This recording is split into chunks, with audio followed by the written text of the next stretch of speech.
you have to do. Okay. So we don't have, obviously, a lot of time. Where's my dad? Sorry.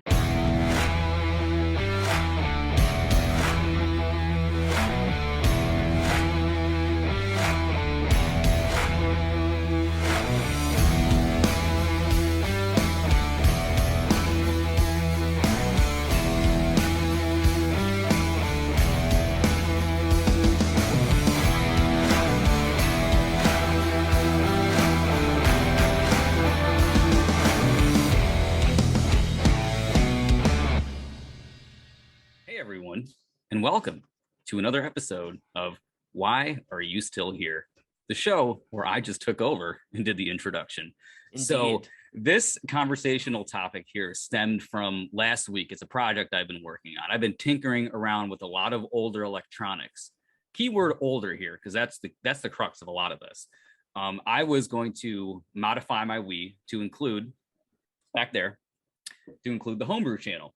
The Homebrew channel allows you to play ROMs off of a USB flash drive, also allows you to get other applications. And yes, so he says, no offense to you, I hope it doesn't work. And he literally jinxed it, because as I'm in the USB loader like software, I just can't change this code to get it to work. So I don't know if I fucked up. The SD card that I'm using is literally from 2006. I don't even know if it's compatible with anything. It's like a 1 gig SD card when they cost like $40 for like a gigabyte. I mean, it's ancient. I used it in my original Wii. So anyway, long story short, I couldn't get it to work. But my thing is, I think it's pretty important to be able to play these older games on original hardware. But here's also the other crux of the argument. This original hardware, there are moving parts, there are battery capacitors, there are circuit boards, there are chips with lifespans. And unfortunately, these aren't going to last forever. As we've seen with you had an original NES, didn't you? Yes. One of the most finicky things ever. You can take the 72-pin connector out of it, boil it in hot water, clean it, bend it back. It's only going to work again for so long. Same with changing out the X clamp in an original 360, or reballing your PS3 and getting new thermal paste to try to increase the longevity of the Emotion Engine built in. That's the thing. And then if you still want to play PS2 games, the laser's crapping out on those. How many PS2s have you gone through? I know I've gone through 2 myself, you know? I mean, technically just one that broke. The other one I just sold. Okay. When I updated to PS3, and the NES, when I sold that, it was still working. Luckily, most of these things that you brought up, actually, the parts can be replaced on. So you keep it going far past the point that it stops working. So and you can replace them, but not everybody's going to do that. Not everybody wants to do that. And then again, like you said, for that old camera that was using part of a lightsaber, they have third-party replacement parts. But how long is that enthusiasm going to keep going? You know what I mean? There are consoles that you've never even heard of. I can tell you that much. You ever heard of the Bally Astrocade by Bally? Like the brand Bally that doesn't exist anymore. Like the gym? Yeah, it's a Bally fucking Astrocade. It's some crazy ass system from like the 70s or 80s. There's also just things that are lost to time too. So I just think having backups of these games is pretty good. And also, since it is aging hardware, I would love to reduce the wear and tear on the laser and the fan that are in these units. But also, here's the rub. I still have a giant fucking game wall. And if I want to play a game, I hardly ever emulate it. I'm just making a case for it to be around. Because if you're going to collect games, you're going to collect games. If you're going to pirate games and movies, you were already going to do that anyway. And that's ultimately the problem. So I wanted to mention, though, before we get any further, for anybody that doesn't know what a ROM is, it's what enables you to emulate games. It's basically the game, and you could probably explain this better than I can, but it's the game in like digital form. Basically, your computer recognizes it as you put the game into your computer. Is that fair to say? Yeah, so ROM is read-only media, and a ROM could be of a cartridge, a CD, a DVD. So you either get what's called a ROM dumper, and you plug it into your computer, and it's through USB, and you can get it for any system that has a cartridge. You plug it in there, and then you download it to your computer. I've ripped games from my library onto my computer through the seat, like an external DVD burner. And get this, it's such and this is why I am having so many problems emulating on original hardware. It's so many fucking hoops to go through. You know what I mean? Yeah. You know how I've had to put games on a flash drive for like PS2 games? A fucking piece of software that you have to get in like the corner of the internet called Disk Juggler 6. You want to rip your games with the Disk Juggler? So you rip your games onto the computer, and then you have a program, an application that reads that read-only media and then tells the computer that you're playing a Super Nintendo game. So it's tricking the computer into thinking it's a Super Nintendo in that application. But when you go to play them on the computer, a computer is not a Super Nintendo. A computer isn't a PS2. That's why some games run okay, some run like hot garbage, and some are playable. It's not the original hardware, but if you are playing a ROM on the original hardware, the unit sees the ROM as the disk file, and it just plays it with no issue. So I'm a much bigger proponent of that. It feels more natural. I get to play it on a TV with a controller, even use my old school TV if I want to.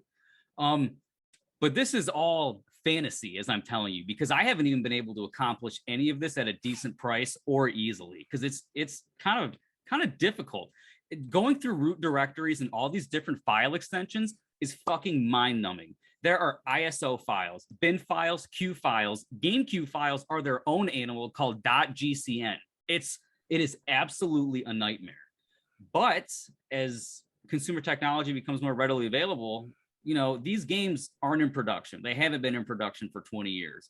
And if they're not in production and it's not easily available, like I said before, if a game is great, I'll totally buy it. I don't want to have just a ROM forever.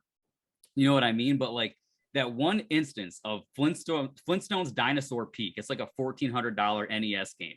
And I love movie licensed games. I was arguing with somebody in the comments who said basically, well, if you don't have $1,400, then you can't play this game. I'm sorry, but that might have been me.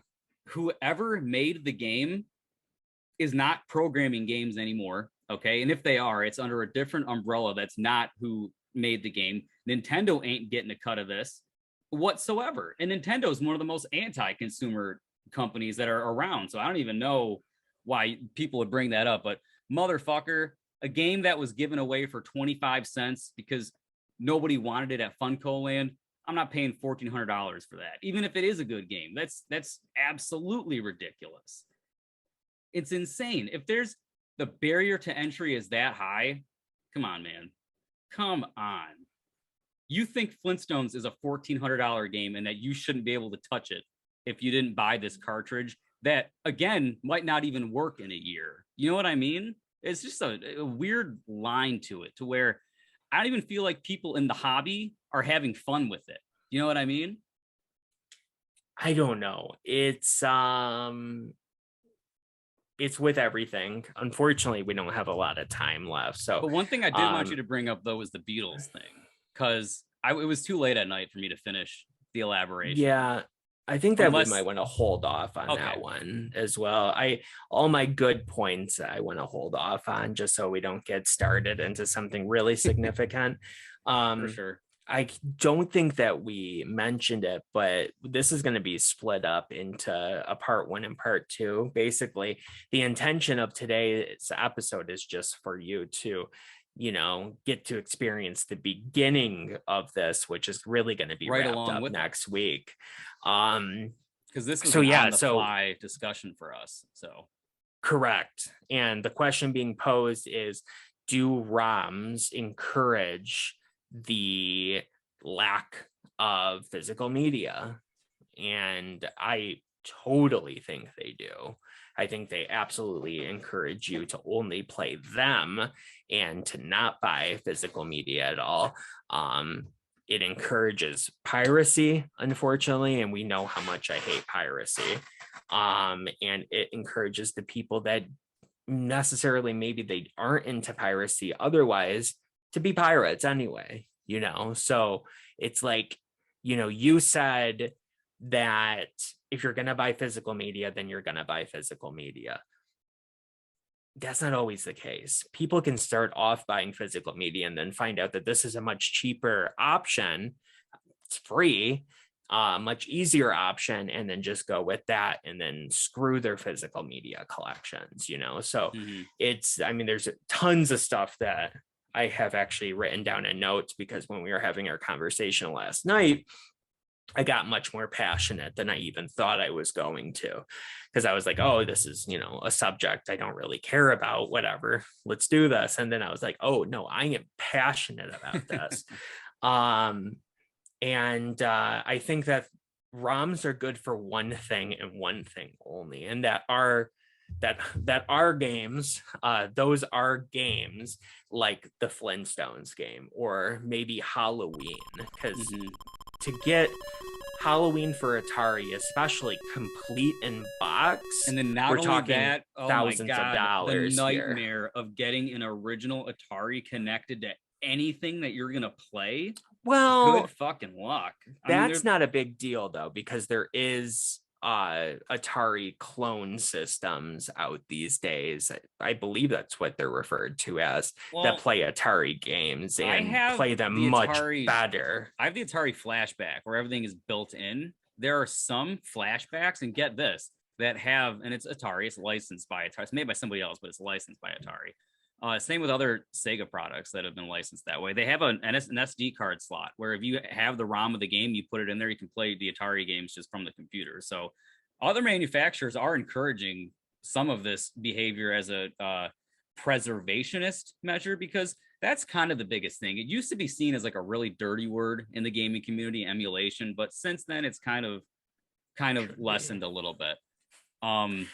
But yes, there are systems that do play actual Atari cartridges. That's what I was talking about. There's one or two of them that are mainstream that I think have an HDMI solution for them. I'll put up the picture here. Might be made by Hyperkin. Just saw some the other day at Second and Charles, and I was like, damn, you can actually put an Atari cartridge in there? That's awesome. And on top of that, there is, and this is actually sort of goes more with your point on the ROMs thing, is that they do make like aftermarket Atari cartridges that you can buy off Etsy.com that have fake, you know, boxes and fake manuals that come with it that look just like the real thing. And again, if it's something like Flintstones Dino Deluxe Dinosaur or whatever, and Halloween, and or like, you know, something Samson else, is another big one. Earthbound is going up there in price, you know, and it's like Earthbound is a bad example because that game wasn't even rare. It just didn't sell good, and they had a million copies that were produced and are still out there. But I'm sorry. So yeah, something like that is just absolutely not feasible to get your hands on. Then I will concede on it. But where's the line? We can't say like $50 is too much. We can say that $10,000 is too much easily. And honestly, I'm going to end it on this one thing. What were you going to say? Yeah, because then I guess at that point, somebody has to be an arbitrary gatekeeper. You know what I mean? So it's a weird, it is a gray area. You're correct, because everybody has a different definition of too much for a game. And personally, my too much is around $100 to $150. Past that, that's kind of a lot. Like, I don't think you should sacrifice a full week's paycheck to experience a game that you might not even enjoy. You know what I mean? Just based on hearsay from YouTube reviews. So, and we will get more into this next week, but to end this on a note that will keep everybody thinking and edge of their pondering, seat. hopefully on the edge of their seat. You did say something like that last night, and I said, this is not specific to video games, though. This is specific to everything. Yes. There is the old lady that goes to the Antiques Roadshow who had a plate that she bought in 1922, and, you know, for $2 or 50 cents or something like that. Let's say $2 for the sake of argument. And she's told that it's now worth $1 million. Now she, you know, we'll get into what you can do with that plate and what that might be considered later on. But she has that plate, and that happens all the time. That's the whole point of the Antiques Roadshow. You know, that used to be like, I don't even know if it's still on TV, but it used to be a pretty big thing on TV. People bringing in their stuff that they purchased for, you know, 50 cents 50 years ago, and now it's worth all this money. And then you take like the 1975 Captain Kirk mask, which was the mask that was converted for the Michael Myers mask, right? And Yes. now it is worth a minimum of $100,000 to get your hands on one of those. I would have masks. thought it would be more, to tell you the truth. Absolutely, you would. And that's why I said a minimum. So you find out that it has some lineage specifically to the one used in the original Halloween, which, shout out to Sean Clark. He has one that has some lineage, which you can tell by certain marks and stuff on it. Mm-hmm. Then it can be worth more. But that is a mask that cost $5 at the time. And even with inflation, $5 in 1975, It's still a hell of a lot cheaper than $100,000. So absolutely. Let's say that that was $30. Okay. So $30 is absolutely much cheaper than that. And then your response to that was, oh, can you load it up and play it from a ROM? right, Because that you can't play these, because the whole purpose of a video game, in your opinion, which probably most people's opinion, is that you're supposed to play them, right? You're Yes. supposed to load them up and play them. And, you know, the old lady's plate or the Captain Kirk mask doesn't have that same, you know, purpose to it, right? And Totally. so I thought, oh, I can think of something that has a similar purpose. And so I thought, oh, don't you worry. the Beatles. That was the magic word. The secret word was the Beatles. Cher, what are you doing here? Well, Pee-wee, I just came by to see what today's secret word is. Conky, Cher would like to know what today's secret word is. You all know what to do whenever anyone says a secret word, right, Cher? Anyway, the Beatles record Yesterday and Today, which was originally released where it's called the Butcher cover, and they're wearing like butcher uniforms, you know, white coats, white gloves, and they have pieces of baby dolls in their hands. They're all holding, you know, a different piece of a baby doll, and there's blood all over them, right? Very so edgy. It's obvious to see why it got banned, but they did release them for a little bit. And again, at the end of the day, this is a record meant to play music, right? That's all it's meant for, right, Lucas? It's just supposed to play music, just like a video game. Well, that goes for every bit of $1 million if you can get your hands on one of those, because it goes above and beyond that original purpose. It's not anymore just about the music that it plays. You want just Yesterday and Today? Go get it off of the iTunes store. That was Apple going to be Music. my question. I didn't know, because we didn't elaborate on this last night. So I'm thinking of what you said from a perspective of the song, just music, right? So when I read that, I'm like, well, if you can listen to it or buy it on a CD or buy it on tape or whatever at the time, then whatever. But yes, this specific cover, I guess I could see that. $1.5 million, I would absolutely never pay. Of course, somebody will. The market for everything, as you said to me last night, clearly is always changing, and inflation is a major part of that as well. Oh, fuck yeah. But there are certain things like what you mentioned. There are game labels, game covers that are released with misprints, misspellings, and those misspelling versions tend to fetch more money because it's rare. But then again, you know, the ultimate purpose of that product was to play it. And I guess what you just said makes sense with the CD or with the vinyl one. Yes.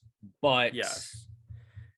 I can't think of any video game comparison to that has sold that much other than the VGA graded Mario 64 at $1.5 million, which everybody in the game community was appalled at that, which is ridiculous. You know, VGA grading, you know what that is? Mm-hmm.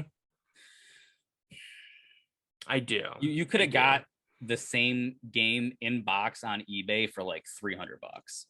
Not when I got VGA it was graded. in box, unfortunately, which pains me. I wish I held on to it, but we've talked about before how those N64 boxes, they were not made to last, unfortunately. So how do you feel about like reproduction carts or reproduction boxes then? Like with those are fine? We kind of discussed this, that I like it. There was somebody, I can't remember if you said that you knew them personally or somebody you just saw online that made their own versions of it, like mini versions that housed. So there was the mini ones. You can get those on like Etsy or something. No, actually, I think it's his own website. Somebody I knew in real life gutted the thing to make it an insertable slip cover. Which yes, I don't know how I feel about that, but you have most of it. I don't think I like them damaging it either. But I don't. Yeah. Thank you for joining us, everybody. Yes. We appreciate it. We apologize that this episode is a little bit weird and we're ending on an abrupt note. Usually it's me is the one that ends on the abrupt note, but now usually yeah, it's rare for me to have to go to do something. You know, usually it's Lucas having to leave to go to work, but I'm going to see Elvis, baby. So hopefully you enjoyed what version of this conversation we had today is. If it didn't have to release so quickly, this would probably be something we would just reshoot. For sure. What do you think? Yeah. Thank you, everybody. Yes, thank you, everybody. And we'll see you soon. Okay. Am I gonna call out? There's one YouTuber I wanted to call out. I wonder if I'll do that or not. Bye, everybody.